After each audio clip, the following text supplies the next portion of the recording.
குருவே போற்றி ஒளியும் ஒளியும் எனக்குள் காட்டி உணர்த்திய குருவே போற்றி. ரொம்ப சந்தோஷம். இவர் இந்த அம்மா இவர் விஓவாக இருக்கிறார், திருவள்ளூர் விஓவாக இருக்கார். இந்த அம்மா மனைவியாக இருக்கிறாங்க.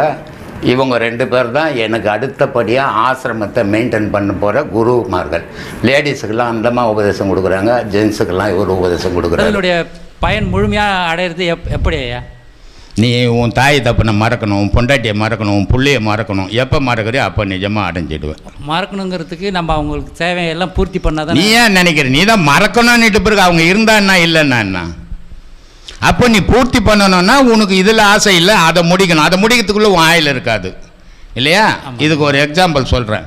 பாண்டு ஒருத்தனை இட்டுன்னு வந்த மாதிரி என்கிட்ட ஆசிரமத்துக்கு உபதேசம் வாங்கிறதுக்கு.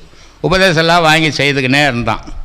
திடீர்னு வேலாயுதங்கிட்ட போய் சேர்ந்தான். அவன் வேலாயுதம் என்ன, அவன் எங்கே வேலை சேர்ந்தோமா? யூகோ பேங்க்கில் வேலை செய்தான். சிண்டிகேட் பேங்க்கில் கொத்தால்சோடி அண்டக்குது கோயம்பேடு, அந்த சிண்டிகேட் பேங்க்கில் வேலை செய்கிறான்.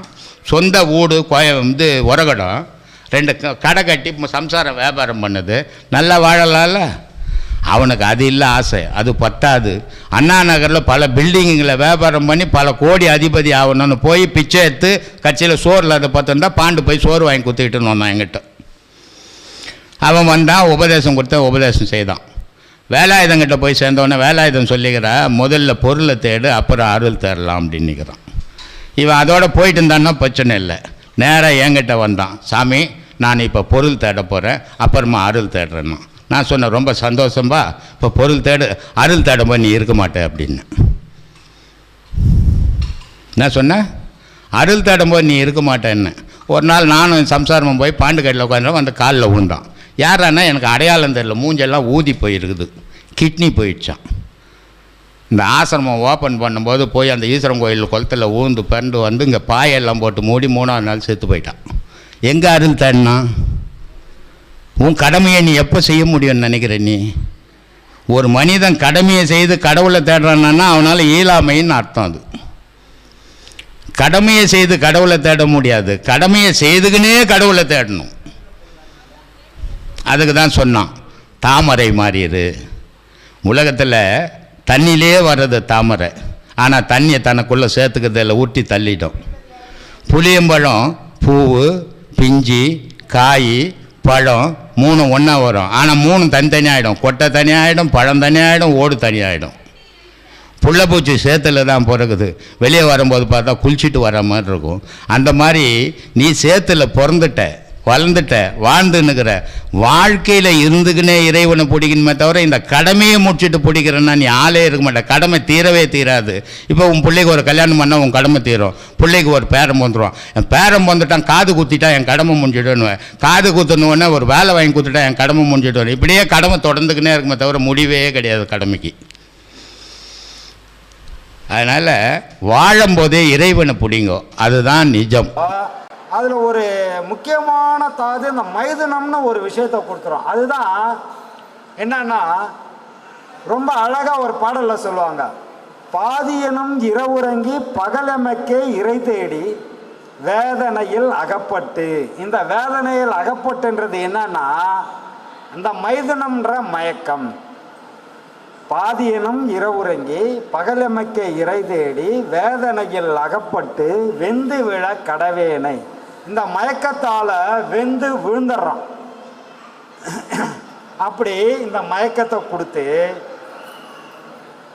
சாதிகுல பிறப்பறுத்து சகமறிய இணையாண்ட ஆதி என கருளியவார் 6 பெறுவார் ஆச்சாவே. ஆதின்ற இறைவன் இதையெல்லாம் எனக்கு கொடுத்ததை யாருப்பா தெரிஞ்சுக்க போறீங்கன்னு கேட்குறாரு. அப்போ இதையெல்லாம் யார் கொடுத்தான்னா இறைவன் நமக்கு இந்த பேட்டர்ன் உடலை கொடுத்து இதெல்லாம் வச்சு அனுப்பிச்சிட்டான். ஏன் வள்ளலார் சொல்றாரு, பசிங்கிறது தீர்க்க முடியாத நோய், பிணி. ஆமாம், பசி பிணி இருக்குன்றதால தான் இப்போ கூட சரி உட்காந்துட்டு இருக்காங்க, எல்லாம் நம்மளும் பேசிக்கிட்டு இருக்கிறோம் இல்லையா? பசி எடுக்காத வரைக்கும் கேட்டுக்கிட்டு இருப்பாங்க. பசிச்சதுன்னா நீ எதையாவது பேசிக்கிட்டு என்ன ஆளை விடுன்னு நைஸாக போயிட்டே இருப்பாங்க. என்ன காரணம்னா, பேசுறது காதுக்குள்ளே போவாது, உள்ளே எரிக்கும். இந்த உத்ராகினி எரிக்க ஆரம்பித்தோன்னா ஐயோ கிளம்பலாம் கிளம்பலாம், அங்கே போய் கியூ நின்றுடுவாங்க, லேட் ஆகிடும், போகலான்னு டக்கு டக்குன்னு போய்கிட்டே இருப்பாங்க. ஏன்னா அந்த பசி வந்து அப்படி கொடுமையானது அது. அதனால இந்த பசி வந்தால் 10 பறந்து போயிடும். 10ன்னா என்ன? நான் யார் தெரியுமா, என்னோட ஆற்றல் என்ன தெரியுமா, என் பதவி தெரியுமா, என் பட்டம் தெரியுமா, என்னோட பேக்ரவுண்டு தெரியுமா, இப்படின்னு என்னோட கல்வியோட ஆற்றல், நான் என்ன எம்ஏ பிஹெச்டி எம்ஃபில் இது அது எதோ சொல்லி இதெல்லாம் போட்டு இவ்வளோ படிச்சிருக்கிறேன் தெரியுமா, இப்படியெல்லாம் சொல்லி நம்ம பெருமையை பேசுகிறோம்ல. இந்த எந்த பசி வந்துச்சுன்னா ஐயானு பிச்சைக்காரங்கிட்ட கூட வந்து நின்றுவோம். கோட் ஷூட் போட்டுன்னு இருப்பான், கார் நிற்கும், எல்லாம் இருக்கும். பசி தாங்க முடியல, பிச்சைக்காரன் ஒருத்த உட்காந்து சாப்பிட்டுட்டு இருப்பான். எப்படா திரும்ப போகிறாம ஒரு லொடுக்குன்னு ஒரு உண்டை வாங்கிடுவான் பிச்சைக்காரங்கிட்டேருந்து. வேறு வழியில் வாயில் போட்டுப்பான். கேட்டால் கொடுக்க மாட்டான், அவனே பிச்சைக்காரனாக இருக்கிறான், கண்டிப்பாக கொடுக்க மாட்டான். வாரி இல்லாண்டான்னு டக்குன்னு வாரிடுவான். நான் உன்ன மாதிரி நல்லா சாப்பிட்டுட்டு வந்த ஆள் என்ன சொல்லுவான், ஓ பேண்ட்டு ஷர்ட்டு கோட்டு போட்டுக்கின்னு பிச்சைக்காரங்கிட்ட திரும்பி தோன்றான் பாடுறான்வான். அவன் பசி அவனுக்கு தெரியும், நீ சொல்லிட்டு போயிடுற ஈஸியாக. அவன் பசின்னா அவன் பசியால் அவன் என்ன அனுபவிச்சுட்டு இருக்கிறான் உள்ளேருந்து அவனுக்கு தான் தெரியும். அதனால பசி வந்துடுச்சுன்னா இப்படியெல்லாம் பண்ண சொல்லும். அதனால 10 பறந்து போயிடும். தீர்க்க முடியாதுங்களா? தீர்க்கவே முடியாது. அதனால தான் பிணின்னு சொல்லிட்டான்.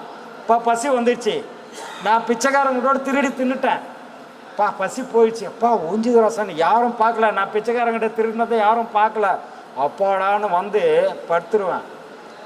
வந்து கொஞ்சம் ரெஸ்ட் எடுத்தா மீண்டும் பசிக்குமே, திரும்ப பசி வந்துடும். அந்த பிச்சைக்காரன் எங்கே ஆகிறான்னு தேடணும், இல்லை வேற ஏதாவது பிச்சைக்காரன் மாட்டுறானான்னு பார்க்கணும். எனக்கு தேவை சோறு, தாங்க முடியலையே. அப்போ என்ன ஆயிடுச்சுன்னா சாப்பிட்டா போவோம், மீண்டும் வரும், திரும்ப சாப்பிடணும். அதனாலதான் அது நோய் தானே.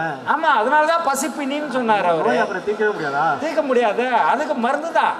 ஒரு நோய் வந்துட்டா மருந்து மாத்திரை சாப்பிட்டுக்கிற மாதிரி பசி வந்தா சோறு போடணும், அதான் நோய். அதுக்கு அதான் நோய் தீர்க்க மருந்து.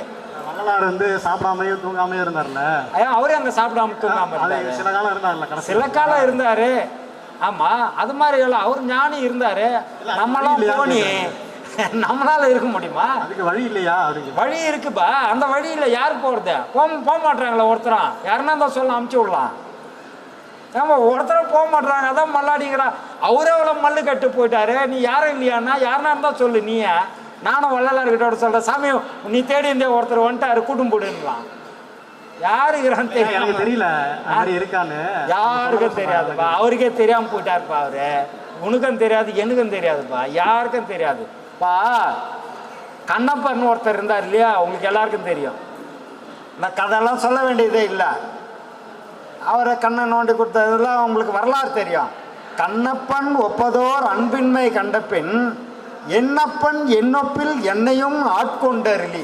என்ன சொன்னார்னா, கண்ணப்பனை மாதிரி ஒரு மிகப்பெரிய பக்தன் உனக்கு இருக்கிறான். சிவபெருமான் கிட்ட கேட்குறாரு, யாரு?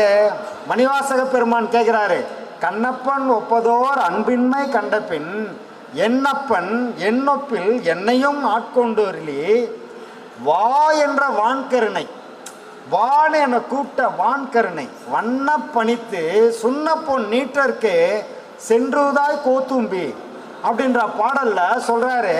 இப்போ கண்ணப்பன் மாதிரி ஒரு மிகப்பெரிய பக்தன் உனக்கு இருந்திருக்கிறான், அவருக்கு மேல நாங்க யாருமே கிடையாது. ஏன்னா 4 ஆறில் கண்ணெடுத்து அப்பா வல்லேன் அல்லேன்னாரு.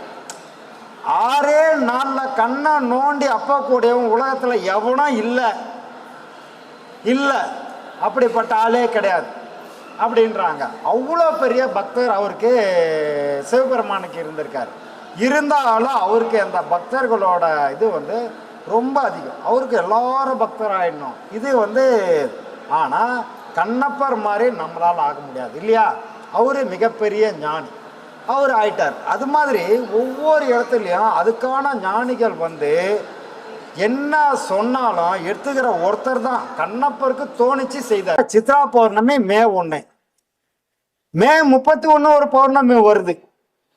அதையும் நம்ம செய்ய போறோம், நல்லா கிராண்டா இதே மாதிரியே பண்ணிடுவோம். இதுக்கு இடையில ஐயாது குரு பூஜை மே 17 கிராண்டா பண்ண வேண்டிய சூழ்நிலை. இதை ஏன் சொல்கிறேன், அழுத்தி சொல்கிறேன், உங்களுக்கே புரிஞ்சிருக்கோம். ஏதாவது செய்யணும்னா, விருப்பம் இருந்து ஏதாவது செய்யணும்னா, நம்ம ஆக்சிஸ் பேங்க் அக்கௌண்ட் இருக்கு, இங்கே QR கோடு இருக்கு, அதில் உங்களால் முடிஞ்சதை நீங்கள் செய்யலாம். அன்பே சிவம் மனமே குரு என்றுணர்த்திய குருவே போற்றி. சத்தும் சித்தும் எதுவென்று உணர்த்திய குருவே போற்றி. எனக்குள் இறைவனை உணர வைத்த குருவே போற்றி. நித்திய ஆனந்தமான நித்யானந்த குருவே போற்றி. குரு பிரம்மஸ்ரீ நித்யானந்தரே போற்றி போற்றி. ஆகாமியத்தை உணர வைத்த குருவே போற்றி. இன்ப துன்பம் நாட்டம் எதுவென்று உணர்த்திய குருவே போற்றி. ஈசனை